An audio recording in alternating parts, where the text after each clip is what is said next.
उसको पता है डिवाइन लाइट तो ऑलमाइटी अथॉरिटी से मिलेगी, और उसको ज्ञान होता है कि आत्मस्वरूप बन के कैसे पावर लिया जाए, परम प्रकाश लिया जाए।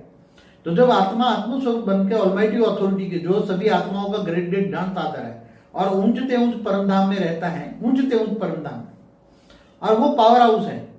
तो पावर हाउस से जब आत्मा कनेक्शन जोड़ती, कनेक्शन माना योग, पावर हाउस से कनेक्शन जोड़ती है और ग्रेट ग्रेट ज्ञान साधक समझ के पावर हाउस से कनेक्शन जोड़ती, तो आत्मा में पावर आएगा ना।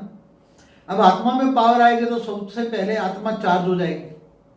अब आत्मा चार्ज, वो तो बहुत बैटरी जैसे चार्ज होती है ना, ऐसी तरह आत्मा चार्ज होने लग जाती है।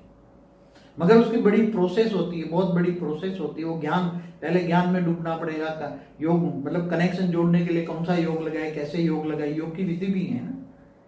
तो ये आत्मा स्वरूप बन के जब आत्मा पावर लेती है तो कनेक्शन जोड़ती है, तो उसके तो जैसे हाई वोल्टेज बैटरी का पावर आ रहा है तो बैटरी जल्दी चार्ज हो जाएगी ना।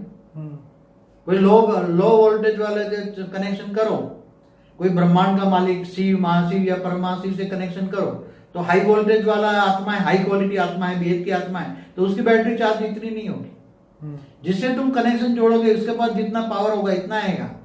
वो हाई वोल्टेज वेद की कला का पावर वो कनेक्शन जोड़ती है। तो उसकी आत्मा में जब पावर आती है तो उसने क्या, ज्ञान के अंदर पावर उतारने का कर्म किया। क्या किया? ऑलमाइटी अथॉरिटी को याद करने का, उसको याद किया, ग्रेट ग्रेट ज्ञान का दर्श समझ के याद किया, योग किया, कनेक्शन किया। तो सबसे बड़ा है योग, कनेक्शन जोड़ना। योग में, योग कई प्रकार के भक्ति मार्ग में बताए जाते हैं ना, तो ये ज्ञान योग है।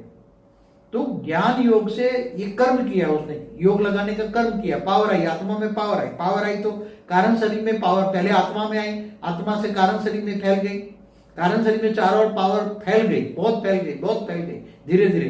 तो जो विकर्म सामने आने थे, अब सामने विकर्म पहाड़ जितना आ रहा है कोई, मगर आत्मा की पावर इतनी बढ़ गई, कारण शरीर चार्ज हो गया है और उसके कारण से प्रभाव इतना है, इसका ओरा अच्छा बन गया है। तो जो सूक्ष्म जगत की नेगेटिव आत्मा भी उसको परेशान कर रही थी कर्म बंधन से, तो वो आत्माएं उसका ओरा देखकर उसको नेगेटिव परेशानियां बंद कर देगी, उसको परेशान कर ही नहीं पाएगी, क्योंकि उसका ओरा देखेगा, इसको तो वाइट हो रहा है, गोल्डन हो रहा है या हाई क्वालिटी हो रहा है, तो उसको सूक्ष्म जगत की आत्माएं, जो कनेक्शन था उसका, वो आत्माएं उसको परेशान करना बंद कर देगी। तो ये तो सूक्ष्म जगत से जो कर्मों का बंधन था वो टूट गया ना।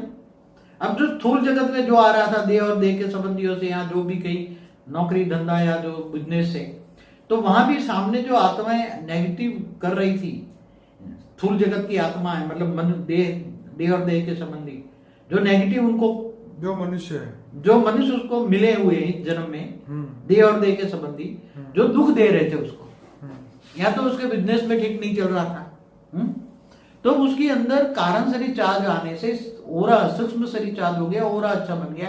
तो उसका ओरा अच्छा होने के कारण जो नेगेटिव आत्माएं जो काम उसके सामने, मनुष्य भी जो नेगेटिव बने हैं, वो भी ओरा ठीक होने से उसका प्रभाव बढ़ेगा, प्रभाव बनेगा तो उसका पहाड़ जितना भी दुख दर्द राई बनेगा, और राई से भी रुई बन जाएगा, रुई जैसा हो जाएगा। तो इसका कर्म, और फ्यूचर में तो नया अच्छा कर्म बन जाए, साथ में परम शांति का वाइब्रेशन फैलाए, परम शांति, चारों परम शांति हो जाएगी।